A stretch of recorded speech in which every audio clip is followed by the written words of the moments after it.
రండి రండి రండి భాగవతము వినరండి, అనర్థాలు మీ జీవితాలలో ఇక రానే రావండి. అనర్థాలు మీ జీవితాలలో ఇక రానే రావండి. అనర్థాలు మీ జీవితాలలో ఇక రానే రావండి. ఓం నమో భగవతే వాసుదేవాయ. ఓం నమో భగవతే వాసుదేవాయ.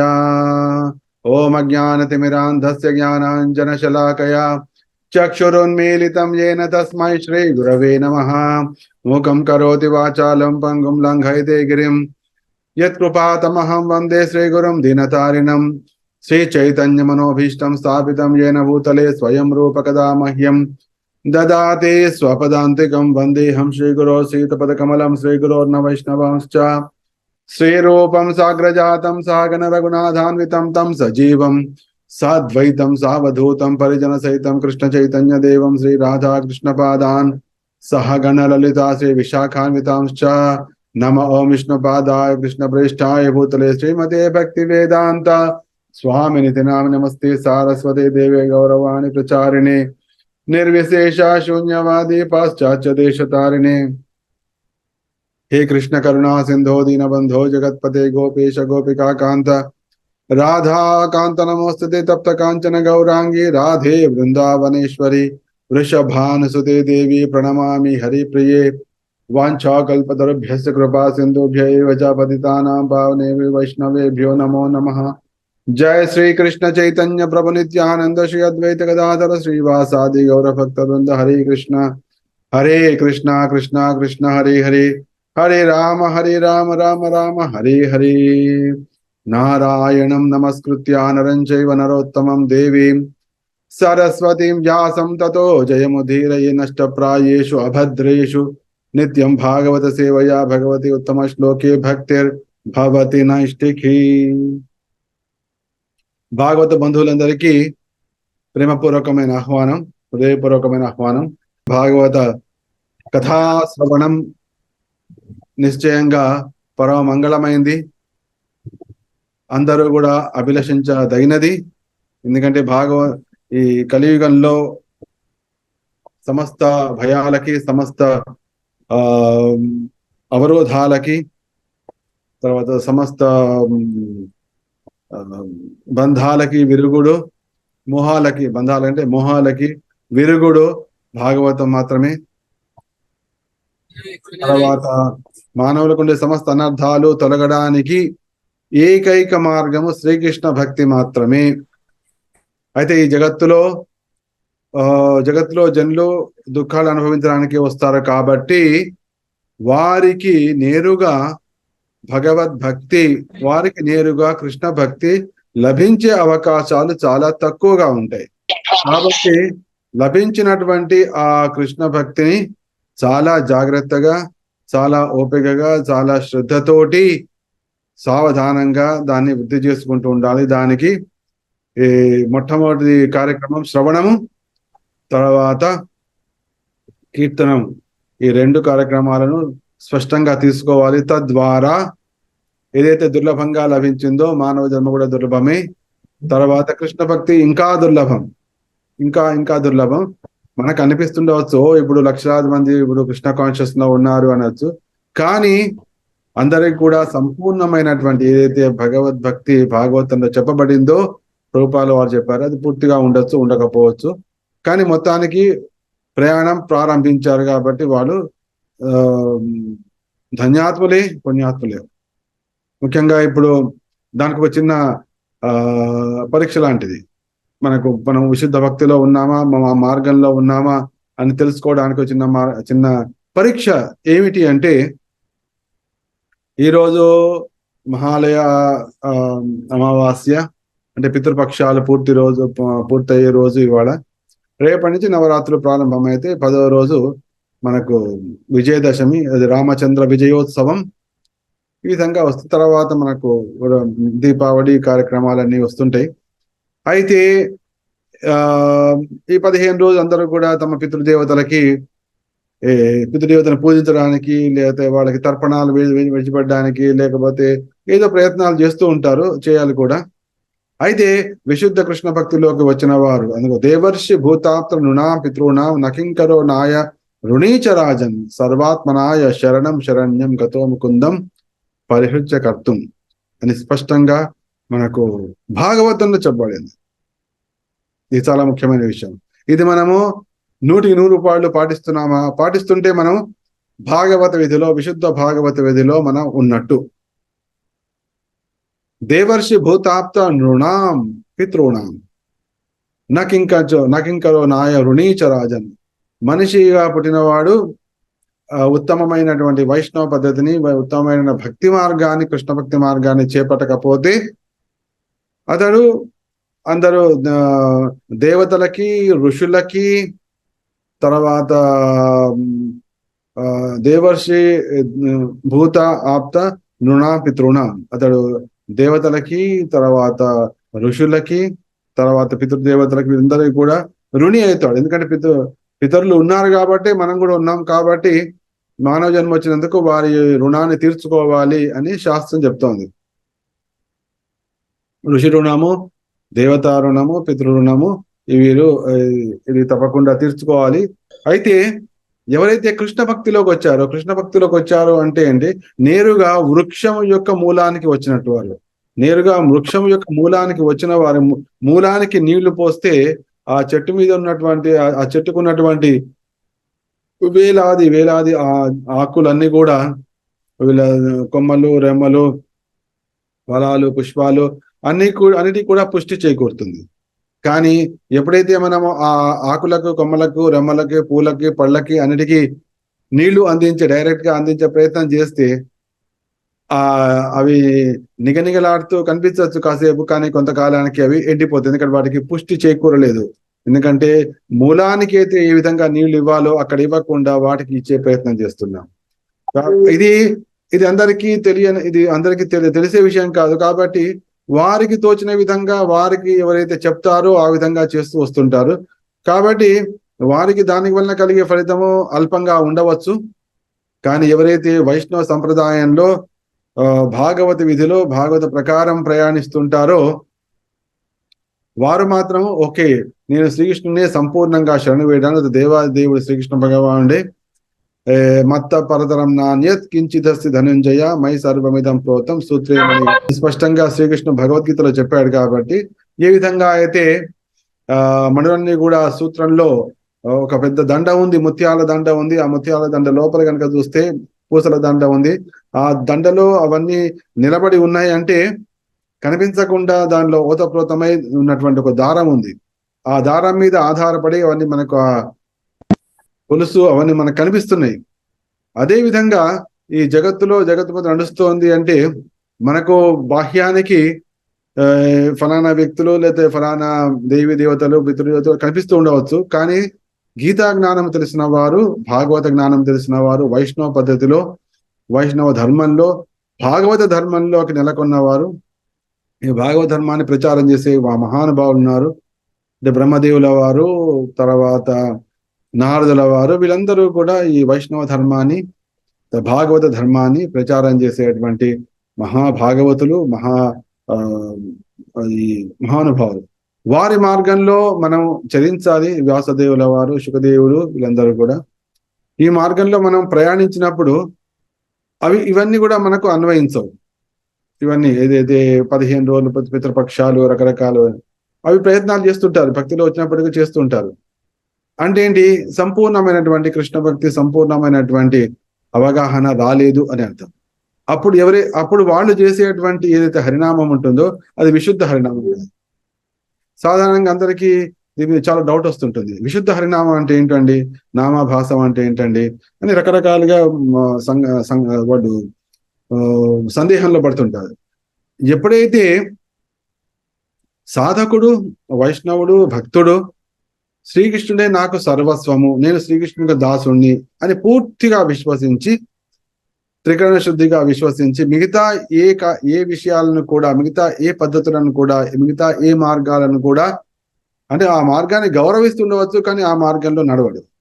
అటువంటి వ్యక్తి చేసేటువంటి హరినామం ఏదైతే ఉంటుందో అది విశుద్ధ హరినామం సంపూర్ణంగా. ఆ విధంగా కాకుండా అంటే ఇప్పుడు కర్మ మార్గం ఉంటుంది. కర్మ మార్గం అంటే యజ్ఞం చేయొచ్చు, దానాలు చేయొచ్చు, తీర్థయాత్రలు చేయొచ్చు, నదుల్లో మునకలు వేయవచ్చు, లేకపోతే ఈ పితృపక్షాలు చేయొచ్చు, లేకపోతే వర్ణాశ్రమ పద్ధతిని పాటించవచ్చు, లేకపోతే తపస్సులు చేయొచ్చు, వ్రతాలు చేయవచ్చు, రకరకాల గుళ్ళకు తిరగవచ్చు, ఇవన్నీ చేస్తూ ఉంటారు. వీటన్నిటికీ కూడా ఒక ఫలం ఆశించి చేస్తుంటారు.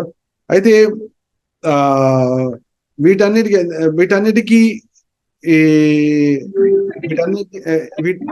ఇవన్నీ కూడా భగవన్నామంలోనే. ఇప్పుడు భగవన్నామాన్ని చేయడం ద్వారా, కృష్ణనామాన్ని పలకడం ద్వారా ఈ ఫలాలన్నీ కూడా సమస్తంగా లభిస్తాయి. వేదేషు యజ్ఞేషు తపస్సు చైవ దానేషు యత్ పుణ్య ఫలం ప్రతిష్టం అచేతి తత్సర్వమిదం విదిత్వా యోగి పరం స్థానముపైతి చాద్యం. వీటి ద్వారా సమస్తంగా లభించేటువంటి సమస్తమైనటువంటి విషయాలు కేవలము కృష్ణుడి ద్వారా లభిస్తాయి అనేటువంటి విశ్వాసంతో ఉండి, సంపూర్ణ విశ్వాసంతో ఉండి వేరే మార్గాలని చూసినా కూడా ఓకే, మిగతా వాళ్ళు దానికి తెలియదు కాబట్టి వాళ్ళు దాన్ని పాటిస్తున్నారు, పాటించనివ్వని వాళ్ళని నేను డిస్టర్బ్ చేయను, కానీ నాకు మాత్రం తెలిసింది అని చెప్పి ఎవరైతే దాంట్లో పూర్తిగా నెలకొని భగవన్నామం కృష్ణనామం చేస్తుంటారో అది విశుద్ధ హరినామం.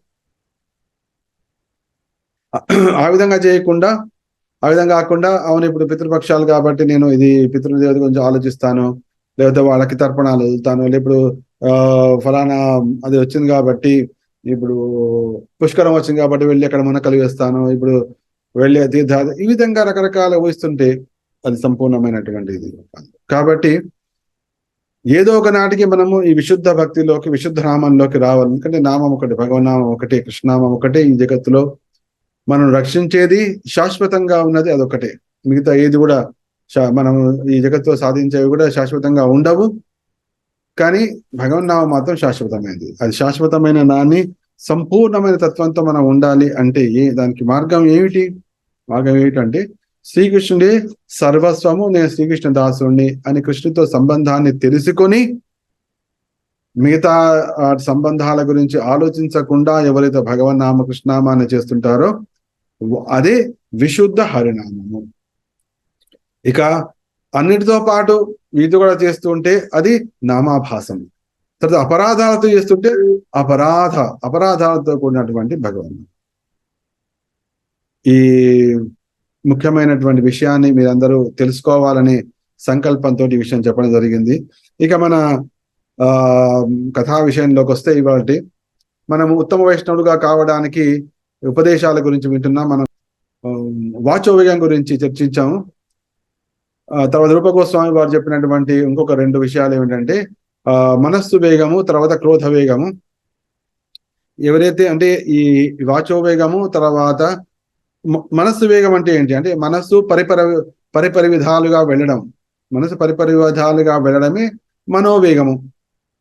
ఇది సాధారణంగా నామజపం చేసే విషయంలో అందరికీ వచ్చే సందేహం ఇదే. నేను నామజపం చేస్తుంటాను కానీ మనస్సు మాత్రం ఎక్కడికో వెళ్ళిపోతుంది అని. ఇదే కృష్ణుడు ఈ విషయం చెప్పాడు. అవును, మనిషి ఎక్కడ పోతే మనస్సు ఎక్కడికి వెళ్తే దాన్ని అక్కడి నుంచి మళ్ళీ వెనక్కి తీసుకురా అని దానికి మనకు 6వ అధ్యాయంలో కూడా చెప్పడం జరిగింది. అయితే ఈ మనోవేగం ఎందుకు అంటే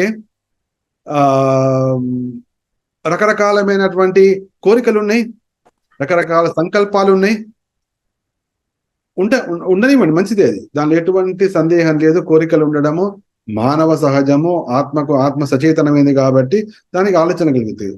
కానీ ఇంకొక విషయం ఏంటంటే శ్రీకృష్ణుడు దేవాది దేవుడు, శ్రీకృష్ణుని శరణాగతుడని కావడం ద్వారా సమస్తము సిద్ధిస్తుంది అనేటువంటి స్థిర నిశ్చయం లేకపోవడం వల్ల ఈ మనోవేగం వస్తుంది. అంటే ఏంటి, అది అవుతుందా కాదా ఎప్పుడైతుంది అనే చింతలో ఉంటున్నాము, నామజపం చేస్తున్నాము. అంటే ఏంటి, చేసేవాడు ఇక్కడ ఉన్నాడు, చేసేవాడి యొక్క నామాన్ని నేను పలుకుతున్నాను అనే విషయాన్ని విస్మరించినప్పుడు ఆ మనసు అటవుతుంది. అంటే ఈ మనోవేగానికి విరుగుడు ఏమిటంటే మన కృష్ణ పదార విందయో, శ్రీకృష్ణుని యొక్క పాదాల విందాల చెంత మనస్సు నిలపడమే మనోవేగం. అంటే ఏంటి, శ్రీకృష్ణు యొక్క పాదాల చెంత సంపూర్ణ విశ్వాసాన్ని, సంపూర్ణ విశ్వాసం అంటే ఏంటి? శ్రీకృష్ణుని ఆశ్రయించాను. ఈ ముల్లోకాల్లో ఏ ఏ జీవుడైనా కూడా ఏ విషయమైనా శ్రీకృష్ణుని యొక్క ఆధీనంలోనే ఉంది, కృష్ణుని ఆధీనంలోనే ఉంది. కాబట్టి అటువంటి పరమ పురుషుడు, పురుషోత్తముని యొక్క భగవన్ నామాన్ని నేను కొంత సమయం జపిస్తున్నాను. కాబట్టి నేను ఇప్పుడు సంపూర్ణమైన సుస్థిరమైనటువంటి ఆశ్రయంలో ఉన్నాను అనే విషయాన్ని పదే పదే తలుచుకుంటూ ఎప్పుడైతే భగవన్ నామాన్ని చేస్తామో అప్పుడు ఆ మనోవేగం తగ్గుతుంది. ఎప్పుడైతే ఈ వాచోవేగము మనోవేగం తగ్గిందో క్రోధ వేగం ఆటోమేటిక్. అందుకోసం ఇంకొక మార్గం చెప్తుంటారు పెద్దవారు. ఒకటేమో నామ జపం ఉంది, ఇంకోటేమో నామ సంకీర్తన ఉంది. ఈ నామ సంకీర్తన ఇంతవరకు ఎక్కడ మనం వెళ్ళలేదు. గురువు గారిని అడగడము, లేదా పెద్దవాడు అయ్యా గురువు గారు, మహారాజు గారు, నేను నామ సంకీర్తన చేస్తున్నప్పుడు నా మనస్సు ఎటో పోతోంది, నాకు దుఃఖం కలుగుతోంది, లేకపోతే అని అడిగిన వాళ్ళు మనకు అనిపించరు. కానీ నామ జపం చేస్తున్నప్పుడు మాత్రం నా మనసు అటు ఇటు పోతోంది, నా మనసు నిలవట్లేదు అన్నవాళ్ళు. అంటే ఏంటి? ఎప్పుడైతే సంకీర్తన చేస్తున్నామో తర్వాత అంతేకాకుండా నామ సంకీర్తన చేస్తున్నప్పుడు అంటే ఏంటి? ఆ మృదంగ కరతాళంతో సంకీర్తన చేస్తున్నారు, తర్వాత మీరు దాంట్లో భాగం పంచుకుంటున్నారు, దాంట్లో నృత్యం చేస్తున్నారు. నృత్యం చేస్తూ సంకీర్తన చేస్తున్న వాళ్ళ ముఖము ఎప్పుడూ విచారగ్రస్తమై ఉండదు. ప్రతి ఒక్క వ్యక్తి నవ్వుతూనే ఉంటాడు. మీరు గమనించండి. మామూలుగా ఆ నామ సంకీర్తన చూస్తున్న వాడు మౌనంగా ఉండొచ్చు, ఇట్లా నిస్తేజంగా, లేకపోతే నిరాసక్తుడై అనాసక్తుడై కనిపించవచ్చు. కానీ ఎవరైతే దాంట్లో భాగం చేస్తున్నారో వాళ్ళు మాత్రం నిశ్చయంగా నవ్వుతూనే ఉంటారు. ఎందుకంటే దాంట్లో వాళ్ళు లీనమైపోయారు. అంటే ఏంటి? మనస వాచ కర్మణ. కర్మణ శరీరం నృత్యం చేస్తోంది, వాక్కు పలుకుతోంది, మనసు అక్కడ నిలుస్తోంది. తత్కారణంగా దానిలో ఆనందం పెళ్లిబుతుంది. కాబట్టి సంకీర్తనలో నృత్యం చేసే వ్యక్తి నిరంతరము నవ్వుతూనే ఉంటాడు. ఈ విధంగా ఎప్పుడైతే నామ సంకీర్తన ద్వారా మనసు పవిత్రమవుతుందో, దాని ప్రభావం అనుభూతమవుతుందో, నామ మహిమ అనుభూతమవుతుందో, అప్పుడు నామజపంలో అప్పుడు మనోవేగము నిశ్చయంగా నియంత్రించబడుతుంది. కాబట్టి మనోవేగాన్ని నియంత్రించడానికి తర్వాత తర్వాత నామజపం మహిమను మనకు తెలియడం కోసము ఉపాయం ఏమిటి అంటే, సంకీర్తనలోకి ఎప్పుడైనా మనసు బాలేదు, అనుకోకుండా మనసు పాడైపోయింది, ఏం చేయాలి? ఇప్పుడు ఏం చేయాలి అంటే వెంటనే ఎక్కడైతే సంకీర్తన జరుగుతుందో, ప్రతి ఇస్కాన్ మందిరంలో సంకీర్తన జరుగుతుంటుంది పొద్దున సాయంత్రం. ఆ సంకీర్తన వెళ్ళడం, భాగం ఒక అరగంట సేపు సంకీర్తన చేయడం, డాన్స్ చేయడం, ఆటోమేటిక్ గా మనసు మనో క్షోభ అనేది ఆటోమేటిక్ గా. కొంతమంది నచ్చు, అయ్యో మా దగ్గర ఇస్కాన్ మందిరం లేదండి, మేమేం చేయాలి మరి అంటే దానికి చాలా సులభ మార్గం ఉంది. ఏమిటి? చైతన్య మహాప్రభు ఫోటోలు ఉంటుంది ఇంట్లో. చైతన్య మహాప్రభు ఫోటో ముందర కడతాలు తీసుకోండి. హరే కృష్ణ హరే కృష్ణ కృష్ణ కృష్ణ హరే హరే హరే రామ రామ రామ హరే హరే అని నృత్యం చేయండి. అంతే. ఎవరు లేరు, మీరు ఒక్కడే ఉన్నారు. చైతన్య మహాప్రభు గౌర నిత్యాందులు ఉన్నారు, కడతాలు లేవండి, చేతులు ఉన్నాయి కదా, కడతా హరే కృష్ణ. దర్శనం సంకీర్తన ద్వారా మనోక్షోభ నశించిపోతుంది. సంకీర్తన ద్వారా కలిగే ప్రభావమే అది. మనసు నిర్మలమవుతుంది, మనసు యొక్క క్షోభ తగ్గుతుంది, అది శరీరం రోగాలు తగ్గుతాయి. కాబట్టి రోగాలు వచ్చిన వాళ్ళు కూడా నిలబడాలి, సంకీర్తన చేయాలి. ఎప్పుడైతే నిలబడి సంకీర్తన చేస్తుంటామో పొద్దున సాయంత్రం 10 నిమిషాలు, పావు గంట, ఏదో ఒకటి. లేకపోతే మాకు ఆ ట్యూనింగ్ రాదు, అది కూడా ప్రాబ్లం ఉంటుంది. ప్రభుపాద వారి ట్యూనింగ్ పెట్టండి, ఆ ప్రభుపాద ట్యూనింగ్ కి డాన్స్ చేయండి. అప్పుడు శరీరం బాగుపడుతుంది, మనస్సు బాగుపడుతుంది, ఆత్మశుద్ధి కలుగుతుంది. తద్వారా మనస్సు ఈ మనోజయము, మనోవేగం, ఆ క్షోభని తగ్గిపోతుంది. మనకు ఏంటి? వాచోవేగాన్ని మనం నిన్న గత వారం ఒక మార్గం తెలుసుకున్నాం. ఏమిటా మార్గం అంటే ఏకాదశి పూట కాసేపు మాట్లాడకపోవడము, ఒక నియమాన్ని పెట్టుకోవడము, తర్వాత మనంతా మనం ఫోన్ చేయడం, ఈ విధంగా ఉపదేశాలు మనం చేసుకున్నాం. తర్వాత మనోవేగానికి ఏమిటంటే, మనోక్షోభకి ఉపదేశం ఏంటంటే సంకీర్తన నృత్యం చేయడం. సంకీర్తన నృత్యం ఎప్పుడైతే ఈ విధంగా సంకీర్తన ద్వారా మనం పవిత్రం అవుతామో అప్పుడు మనలో ఉండే క్రోధము నిశ్చయంగా నశిస్తుంది. క్రోధం తగ్గిపోతుంది, గ్యారెంటీ తగ్గుతుంది. ఎందుకంటే హృదయం నిర్మలమైనప్పుడు అది సత్వగుణము. హృదయం కూడా ప్రశాంతంగా ఉంది అంటే సత్వగుణంలో ఉన్నాం. ఇవాళ చాలా క్షుభితంగా ఉంది అంటే రజోగుణం. ఇవాళ మొత్తం ఇప్పుడు దుఃఖమయంగా ఉంది అంటే తమోగుణం. ప్రశాంతంగా ఉంటే సత్వగుణం. ప్రశాంతమైన దానిలో క్రోధం తగ్గిపోతుంది. అంటే ఏంటి, మనిషికి 3 వేగాలు అంటే 3 బాధిస్తుంటాయి. ఒకటేమో వాచోవేగము, ఫస్ట్ అది, తర్వాత మనోవేగము, క్రోధ వేగం. ఎప్పుడైతే ఈ 3 వాచోవేగం అంటే నోటును అదుపులో పెట్టుకున్నాం, మనస్సును అదుపులో తెచ్చుకున్నాం. ఎట్లా చేస్తాం? సంకీర్తన ద్వారా.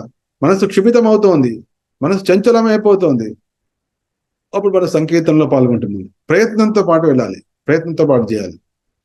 తర్వాత ఒక్కోసారి ఇట్లా ఉంటే, ఇప్పుడు అందరి దగ్గర వీడియోలు కూడా ఉంటాయి, ఇప్పుడు ఆన్లైన్ లో ఉన్నాయి. ఒక సంకీర్తన డ్యాన్స్ పెట్టుకోండి యూట్యూబ్ లో, వాళ్ళతో పాటు నృత్యం చేయండి. అంటే అప్పుడు భక్తులతో పాటు సాంగత్యంలో నృత్యం చేస్తున్నారు. తద్వారా మానసిక క్షోభ నశించడము నిశ్చయం. అది సంకీర్తన ప్రభావమే, అది సంకీర్తన ప్రభావమే అది. ఎందుకంటే సంకీర్తన ద్వారానే సమస్తమైనటువంటి స్వార్థము అంటే మనకు కావాల్సిన అభిలాషలు సంపూర్ణంగా నెరవేరుతాయి. యత్ సంకీర్తనైనేవ సర్వ స్వార్థోపి లభ్యతే. భాగవతంలో స్పష్టంగా చెప్పబడినటువంటి సందేశం. అంటే ఏంటి? మానసిక క్షోభ తగ్గిపోతుంది. నెక్స్ట్ దాంతో పాటు క్రోధ వేగం. ఎవరైతే ఈ 3ంటిని నియంత్రిస్తారో, వాక్కు, మనస్సు, తర్వాత క్రోధము, వీటిని నియంత్రిస్తారో వారికి నిశ్చయంగా ప్రశాంతత లభిస్తుంది, పీస్ఫుల్నెస్. ఎక్కడైతే ఏ వ్యక్తి అయితే ఈ 3ంటిని నియంత్రిస్తాడో అక్కడ ఐకమత్యము సుస్థిరమై ఉంటుంది. ఎవరింట్లో అయినా సరే, ఇప్పుడు చాలా కలతగా ఉందండి, సరే చాలా టెన్షన్ గా ఉంది అంటే ఈ 3ంటిలో ఏదో గడబిడవుతోంది. అంటే వాచోవేగం ఎక్కువ కావడము, మనస్సు పరిపరి విధాలుగా పోవడము, లేకపోతే క్రోధము పెళ్ళుపకడము. ఈ 3ంటిలో ఏదో ఒకటో, ఏదో రెండో, ఏ 3ఓ అక్కడ నిలిచి ఉన్నాయి. అప్పుడే అక్కడ ఐకమత్యం తొలగింది, అక్కడే ప్రశాంతత లభించింది. కాబట్టి ప్రశాంతత కోరేవారు ఇంట్లో గాని ఎక్కడైనా గాని ఏం చేయాలంటే, ఏం లభించింది? ఓ వాచవేగం పెరిగిందా, ఓ క్రోధం పెరిగిందా, ఓ మనస్సు పెరిగిందా. ఈ 3ంటికి ఎప్పుడైతే స్వస్తి పలుకుతారో అక్కడ ప్రశాంతత, అక్కడి ఐకమత్యం, ఇది మోస్ట్ సీక్రెట్. కాబట్టి వీడి కారణంగా ప్రశాంతత లోపించింది అనే బదులు, దీని కారణంగా ఈ వాచోవేగం వలన, మనోవేగం వలన, లేదా క్రోధం వలన అని ఆలోచించాలి. దేని వల్ల అయితే సాగుతోందో అప్పుడు దాన్ని ఇమ్మీడియట్గా చేయాలి. అప్పుడు ప్రశాంతతకు రావడం నిశ్చయము సునిశ్చయం. ఇది మనం చేయాల్సింది. కాబట్టి ప్రతి వైష్ణవుడు ఉత్తమ వైష్ణవుడుగా కావాలంటే మొట్టమొదలు చేయవలసింది ఏమిటి అంటే ప్రశాంతతను చుట్టూ ఏర్పాటు చేసుకోవాలి. అంటే ఏంటి? సత్వగుణంలోకి రావాలి. ప్రశాంతత కావాలి అంటే వాక్కును నియంత్రించాలి, మనస్సును నియంత్రించాలి, క్రోధాన్ని విడిచిపెట్టాలి. క్రోధం వచ్చింది, వాడిని తిట్టే బదులు కావాలంటే ఒక పుస్తకంలో రాసుకోండి, వీడిలో బాగా కోపం వచ్చింది అని రాసుకోండి, కానీ వాడిని తిట్టకండి. మొన్నటికల్లా కొద్ది సమయం కాగానే కోపం పోయింది, వాడిని అది అనవసరం నయమైంది, ఇదేంటి పుస్తకంలో రాసుకున్నా కానీ వాళ్ళతో అనలేదు, నయమైంది అనుకుంటారు. అంటే ఏంటి? ప్రశాంతతను తీసుకురావడం మన చేతుల్లోనే ఉంది. ఇది మనం చేయవలసిన పని. ఉత్తమ వైష్ణవుడిగా కావడానికి ఈ ప్రయత్నం ప్రతి ఒక్కళ్ళు చేయాలి. ఈ ప్రయత్నాన్ని తప్పకుండా చేయాలి. తద్వారా ఈవెన్ ప్రభుపాదుల వారు దీనికి ఇస్కాన్ని ప్రారంభించడానికి ముఖ్యమైన ఉద్దేశాన్ని ఆయన పలికింది ఏమిటి అంటే, నిజమైనటువంటి శాంతి ఐకమత్యము ప్రపంచంలో తీసుకురావడమే ఆయన ఏకైక లక్ష్యం ఇస్కాన్ ద్వారా.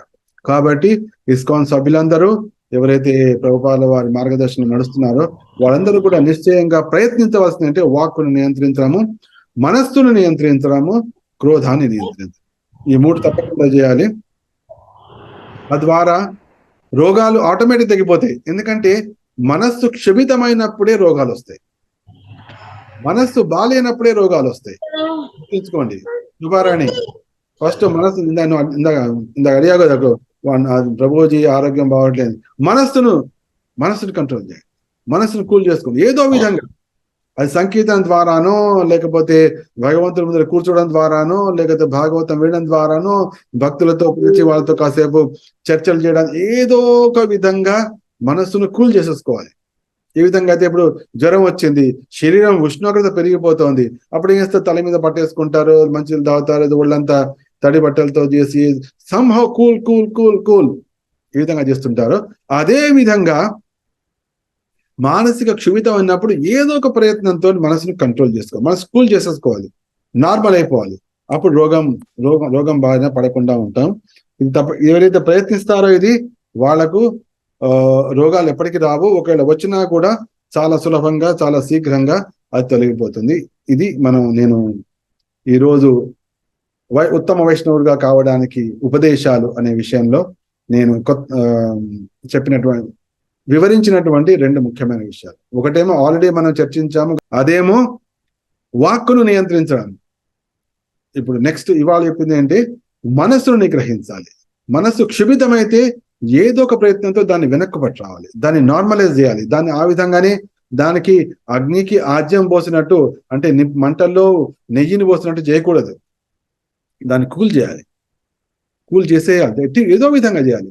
దానికి ఉత్తమ మార్గం సంకీర్తన, ఉత్తమమైన మార్గం సంకీర్తనలో పాల్గొనాలి, డాన్స్ చేయండి, నృత్యం చేయండి. కంప్లీట్ గా మైండ్ కూల్ అయిపోతుంది. తర్వాత క్రోధం కూడా ఆటోమేటిక్ ఉంది. ఈ విధంగా చేసిన వాళ్ళ ఇంట్లో ఒంట్లో ప్రశాంతత, ఐకమత్యం తప్పకుండా ఉంటుంది. నేను ఇప్పుడు చెప్పినవన్నీ కూడా ఉట్టిగా ఈ చెవిన విని ఈ చెవులను పడేయకండి ప్లీజ్ అందరూ కూడా. ఎందుకంటే ఈ మనస్సు క్షుభితం కావడము సర్వసాధారణము.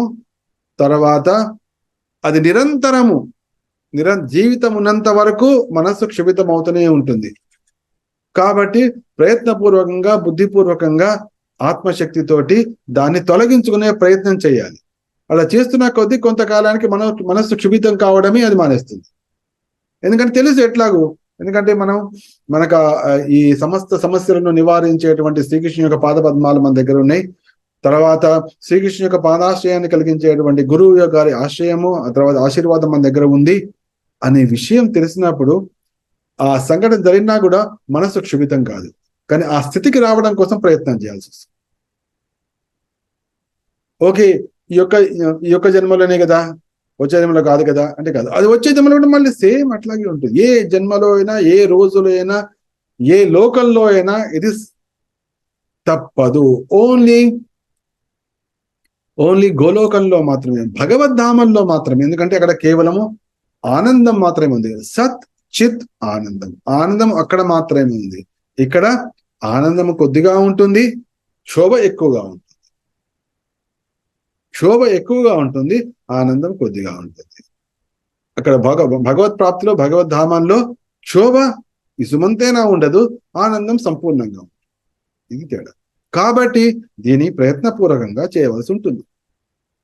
భాగవతంలో రమిస్తూ ఏ విధంగా మనస్సును శుద్ధి చేసుకుని ఆత్మలో రమిస్తూ ఆనందంగా మనం జీవించగలము నేర్చుకోవడం, వైష్ణవ పద్ధతిలో మనం నేర్చుకోవడం. తద్వారా మనము ఐకమత్యంతో, ప్రశాంతత ఉండడమే కాకుండా మన చుట్టుపక్కల అందరికి కూడా ఈ భాగవత సందేశం ద్వారా ఐకమత్యాన్ని, సంతోషాన్ని, ఆనందాన్ని మనం ప్రసాదించగలుగుతాం. శ్రీమద్ భాగవత ధరాజుకి జయ. శుభం. వైష్ణవాగ్రి పలుకు ఈ భాషము విని